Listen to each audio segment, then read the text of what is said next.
Սպոկով երբ լուծվեցին առաքյալները, սկսեցին տարբեր ազգերի լեզուներով խոսել, որ սկսեն տարածել քրիստոնեությունը։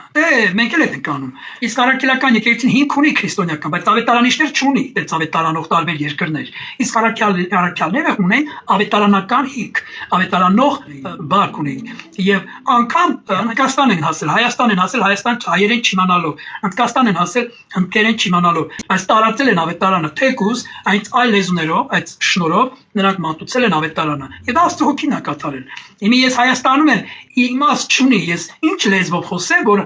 ուրիշ այլ ազգի, ուրիշ լեզվով խոսող ինձ մոտ չկա։ Բոլորը հայերեն գիտեն եւ բոլորը ռուսերեն են հասկանում։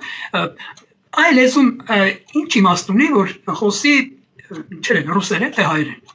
Արդեն այլ լեզու գործում է ի շինություն իմ անձին, որ ավետարանա նոր կտական ասում, մարդ հետ լեզուներով է խոսում, շինությունը տալ իր անձին, խոսող իր անձն է շինում, եւ դա բարեխոսական աղոթք է, որ բարեխոսում ես ում համար որ պետք է, թե քո անձի, թե ինչ որ մեկի համար,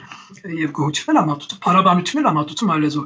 որ մկրտեցին առաքյալները, այդ պահին ոչ գնացին Հնդկաստան, օրինակ, նրանք մնացին հրեա Երուսաղեմում, ամիսներով, տարիներով Հրեաստանում, հետո քիչ-քիչ հալածանք եղավ, տարածվեցին, ցվելվեցին եւ բոլորը ազգերին սկսեցին տարածել։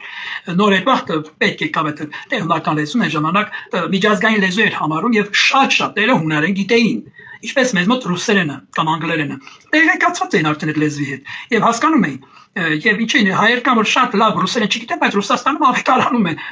Այնպես որ